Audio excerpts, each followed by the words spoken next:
সুপ্রিয় শিক্ষার্থী, আসসালামু আলাইকুম। আরিফস একাডেমির পক্ষ থেকে তোমাদেরকে জানাই শুভেচ্ছা। আশা করি তোমরা ভালো আছো এবং সুস্থ আছো। তো আজকে আমি তোমাদের গণিত বইয়ের পৃষ্ঠা নম্বর 107 এর যে কয়টা অঙ্ক আছে সবগুলোই সমাধান করে দিব। ঠিক আছে? তাহলে চলো শুরু করা যাক। তো প্রথমে আমাদের একটি লিখিত অঙ্ক আছে, ঠিক আছে? এই লিখিত অঙ্কটা সমাধান করব। তো প্রথমে আমরা প্রশ্নটা সুন্দর মতো পড়ে নিই, ঠিক আছে? তো দেখো বলছে, রকি একটি ফিতার 13 ভাগে 6 মিটার, রিমা 13 ভাগে 3 মিটার। তাহলে রকি 13 ভাগে 6 মিটার, রিমা 13 ভাগে 3 মিটার এবং মিঠু 13 ভাগে 4 মিটার পেল। ঠিক আছে? রকি আর রিমা, তাহলে এখানে দেখো বলছে রকি আর রিমা একসঙ্গে যতটুকু পেল, রকি আর রিমা একসঙ্গে যতটুকু পেল, মিঠু তার চেয়ে কত মিটার ফিতা কম পেয়েছে। ঠিক আছে? তাহলে মিঠু কতটুকু, ওদের দুইজনের থেকে মিঠু কতটুকু কম পেয়েছে সেটা আমাদেরকে বের করতে হবে।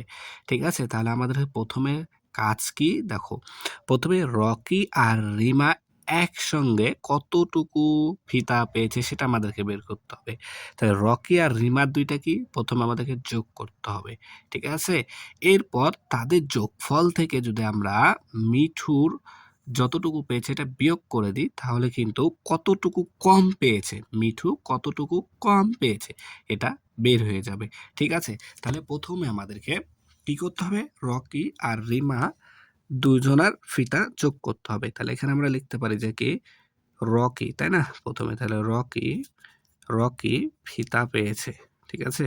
রকি ফিতা পেয়েছে পেয়েছে সমান সমান কত মিটার? দেখো 13 ভাগের 6 মিটার, 13 ভাগে 6 মিটার। তাহলে এটা পেয়েছে রকি। আচ্ছা, এরপর রিমা, তাই না? তাহলে রিমা পেয়েছে আমাদের 13 ভাগে 3 মিটার। তাহলে রিমা ফিতা পেয়েছে সমান সমান 13 ভাগের 3 মিটার। তাহলে প্রথম কাজ আমাদের এদের দুজনেরটা যোগ করে নিতে হবে। ঠিক আছে? তাহলে দেখো এখানে আমাদের আসবে 13 ভাগের 6 যোগ 13 ভাগের 3 মিটার। ঠিক আছে? তাহলে যদি আমরা যোগ করি, তাহলে এখানে দেখো দুইটা ভগ্নাংশেরই হর 13, তাহলে এখানে আমরা হর 13 নিব। এই প্রথম ভগ্নাংশের লব আছে 6, এখানে 6 নিলাম, যোগ চিহ্ন আছে তাই যোগ চিহ্ন দিলাম।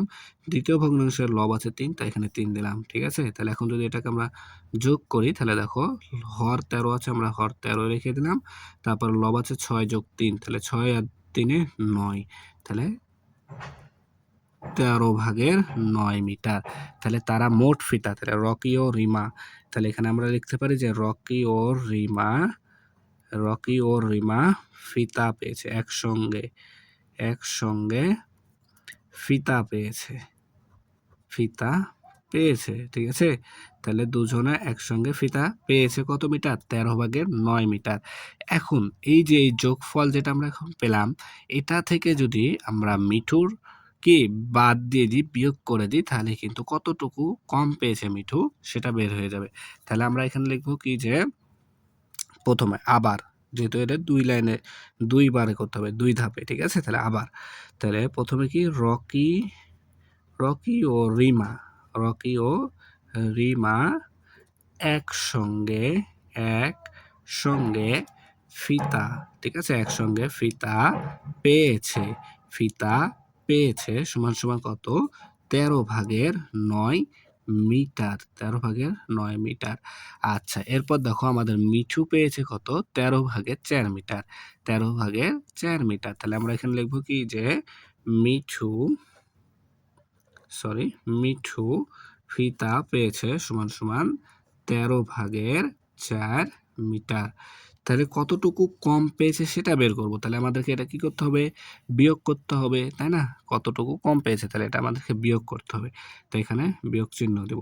তাহলে আমাদেরকে এখানে কি করতে হবে? 13 ভাগের 9 বিয়োগ 13 ভাগের 4 মিটার। ঠিক আছে? 4 মিটার। তাহলে দেখো দুইটা ভগ্নাংশেরই হর আছে 13, তাই আমরা এখানে একটা 13 লিখে নিলাম। ঠিক আছে? এরপর দেখো প্রথম ভগ্নাংশের লব আছে 9, তাই 9 লিখলাম। এরপর বিয়োগ চিহ্ন আছে, বিয়োগ দিলাম। দ্বিতীয় ভগ্নাংশের লব আছে 4, তাই এখানে আমরা 4 লিখলাম। ঠিক আছে? তাহলে এখন যদি আমরা 9 থেকে 4 বাদ দিই, তার আগে আমাদেরকে হর 13 আছে 13 লিখতে হবে। এরপর দেখো লব 9 বিয়োগ 4, তাহলে 9 থেকে 4 বিয়োগ করলে 5। ঠিক আছে? এখানে ডট, ডট দিয়ে দিব তাহলেই হবে। তাহলে 13/5 মিটার। তাহলে দেখো এই, এই যে এখানে আমাদের বের হয়ে গেল উত্তরটা। তাহলে মিঠু কতটুকু কম পেয়েছে?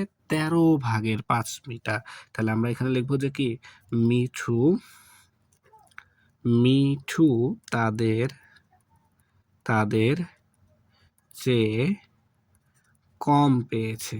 তাদের চেয়ে কম পেয়েছে, পেয়েছে সমান সমান তাহলে 13/5 মিটার। তাহলে আমরা এখানে লিখে দেব উত্তর, উত্তর 13/5 মিটার। 13/5 মিটার। ঠিক আছে? তাহলে আশা করি তোমাদেরকে আমি অঙ্কটা বুঝাতে পেরেছি। তাহলে দেখো এবার ২ নাম্বারটা। ২ নাম্বার বলছে কি? নিচের হিসাবগুলো করি। তো এখানে দেখো মূলত ৩টা ভগ্নাংশ আছে এবং চিহ্ন আমাদের ২টা, একটা যোগ একটা বিয়োগ। ঠিক আছে? যোগ বিয়োগ একসাথে আছে। তো একেবারে সিম্পলি সহজে আমরা করে ফেলতে পারবো। একটা বুঝতে পারলে সবগুলো করতে পারবা তোমরা। ঠিক আছে? তাহলে ১ম এ আমাদের কাজ কি? যে সমান চিহ্ন দিয়ে একটা মিডল বরাবর দাগ টেনে দেওয়া। ঠিক আছে? তারপরে কাজ হচ্ছে হর দেখা। তো হর দেখো ১ম ভগ্নাংশের ৫, দ্বিতীয় ভগ্নাংশেরও হর ৫, তৃতীয় ভগ্নাংশেরও হর ৫। ৩টা ভগ্নাংশ আছে, ৩টা ভগ্নাংশেরই হর ৫। তাই কি করব? এখানে আমরা একটা ৫ লিখে নেব। ঠিক আছে? এরপর দেখো ১ম ভগ্নাংশের লব আছে ২, তাই আমরা এখানে ২ লিখলাম। এরপর যোগ চিহ্ন আছে তাই যোগ দিব। এরপর দেখো ৩য় ভগ্নাংশের লব আছে ৩, তাই আমরা এখানে ৩ লিখব। এরপর বিয়োগ চিহ্ন আছে তাই বিয়োগ দিব। এরপর তৃতীয় ভগ্নাংশের লব আছে ৪, তাই আমরা এখানে ৪ লিখব। ৪ লিখব। ঠিক আছে? তাহলে লেখা হলো। এরপর আমরা কি করব? আবার সমান চিহ্ন দিব। সমান চিহ্ন দিয়ে একটা মিডল বরাবর দাগ টেনে দেব। ঠিক আছে? তারপরে দেখো এখানে আমাদের লব হর আছে ৫, ৫ লিখে দেব। এরপর দেখো ১ম এ আছে আমাদের ২ যোগ ৩, তার মানে ৩ আর ২ যোগ করলে এখানে ৫ হবে, তাই এখানে ৫ লিখলাম। এরপর বিয়োগ চিহ্ন আছে, বিয়োগ চিহ্ন দিলাম। ৪ আছে, এখানে ৪ লিখে দিলাম। ঠিক আছে? তারপর দেখো আবার সমান চিহ্ন দেব, মিডল বরাবর দাগ টেনে দেব। হর ৫, ৫ই থেকে যাবে। তাহলে এখন কি করতে পারি আমরা? দেখো লব আছে ৫ বিয়োগ ৪, তাহলে ৫ থেকে ৪ বাদ দিলে ১ হয়। ঠিক আছে? তাহলে ৫/১ এটাই হচ্ছে উত্তর। এরপর ২ নাম্বার দেখো। তো সেম ২ নাম্বারও আমরা সমান চিহ্ন দিয়ে একটা মিডল বরাবর দাগ টেনে দেবো। তারপরে ৩টা ভগ্নাংশেরই হর দেখো ৭, তাই আমরা এখানে একটা ৭ লিখে নিলাম। এরপর দেখো ১ম ভগ্নাংশের লব আছে ৩, তাই ৩ লিখলাম। যোগ চিহ্ন আছে তাই যোগ দিলাম। দ্বিতীয় ভগ্নাংশের লব আছে ১, তাই এখানে ১ লিখলাম। বিয়োগ চিহ্ন আছে, বিয়োগ চিহ্ন দেব। এরপর তৃতীয় ভগ্নাংশের লব আছে ২, তাই এখানে আমরা ২ লিখলাম। আবার সমান চিহ্ন দিয়ে একটা মিডল বরাবর দাগ টেনে দেবো। তাহলে হর আছে ৭, ৭ থেকে যাবে। তাহলে ১ম এ দেখো ৩ যোগ ১, তাহলে ৩ আর ১ যোগ করলে ৪ হয়। ৪ আছে, তারপর ৪ বিয়োগ আছে, এখানে বিয়োগ দিলাম। ২ আছে, ২ লিখলাম। তাহলে আবার সমান চিহ্ন দিয়ে হর আছে ৭, ৭ লিখে দিলাম। তাহলে এখন বলছে কি? ৪ বিয়োগ ২, তাহলে ৪ থেকে ২ বাদ দিলে ২। ঠিক আছে? তাহলে উত্তর আসছে আমাদের ৭/২। ঠিক আছে? আশা করি বুঝতে পারছো। তাহলে দেখো এখন ৩ নাম্বার। তো সেম ভাবে কি করব? সমান চিহ্ন দিয়ে মিডল বরাবর দাগ টেনে দেব। হর আছে ৮, ৮ লিখলাম। ঠিক আছে? তাহলে ১ম ভগ্নাংশের লব আছে ৩, ৩ লিখলাম। বিয়োগ চিহ্ন আছে, বিয়োগ দিলাম। ১ আছে, ১ লিখলাম। যোগ চিহ্ন আছে, যোগ চিহ্ন দিলাম। ৫ আছে, ৫ লিখে দিলাম। ঠিক আছে? সমান চিহ্ন দিয়ে আবার কি মিডল বরাবর দাগ টেনে দেব। হর আছে ৮, তাই আমরা এখানে ৮ লিখে নিলাম। তাহলে ১ম এ দেখো আছে ৩ বিয়োগ ১, তাহলে ৩ থেকে ১ বাদ দিলে হবে কত আমাদের? ৩ থেকে ১ বাদ দিলে ২, তাই ২ লিখে দিলাম। যোগ চিহ্ন আছে, যোগ চিহ্ন দিলাম। ৫ আছে, এখানে আমরা ৫ লিখে দিলাম। ঠিক আছে? তারপর দেখো আবার সমান চিহ্ন দিয়ে একটা টান দিয়ে দেব। হর আছে ৮, ৮ লিখলাম। তারপর ২ যোগ ৫, ৫ আর ২ ৭। তাহলে উত্তর আসছে আমাদের ৮/৭। ঠিক আছে? তাহলে দেখো সেম ভাবে এখন আমরা ৪ নাম্বারটা করি। সমান চিহ্ন দিয়ে কি একটা টান দিতে হবে। তাহলে হর আছে ৬, তাই আমরা এখানে হর ৬ লিখে দেব। ১ম ভগ্নাংশের লব আছে ১, তাই আমরা এখানে ১ লিখলাম। যোগ চিহ্ন আছে, তাই এখানে আমরা যোগ চিহ্ন দিব। দ্বিতীয় ভগ্নাংশের লব আছে ৫, তাই আমরা এখানে ৫ দিব। এরপর বিয়োগ চিহ্ন আছে, তাই এখানে বিয়োগ চিহ্ন দেব। এরপর তৃতীয় ভগ্নাংশের লব আছে ১, তাই এখানে আমরা ১ লিখব।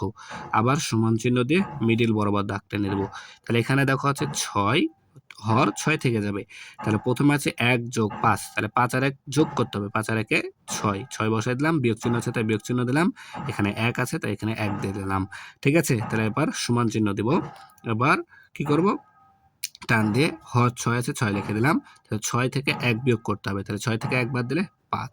তাহলে আমাদের ৬/৫ এটাই হচ্ছে উত্তর। ঠিক আছে? তাহলে আশা করি সবগুলো অঙ্কই বুঝতে পেরেছো। তাহলে আজকে এই পর্যন্তই। ভিডিওটি ভালো লাগলে অবশ্যই লাইক, কমেন্ট, শেয়ার করতে ভুলবে না এবং পরবর্তী ভিডিও সবার আগে পেতে আমাদের চ্যানেলটি সাবস্ক্রাইব করে রাখো। আল্লাহ হাফেজ। আসসালামু আলাইকুম ওয়া রাহমাতুল্লাহ।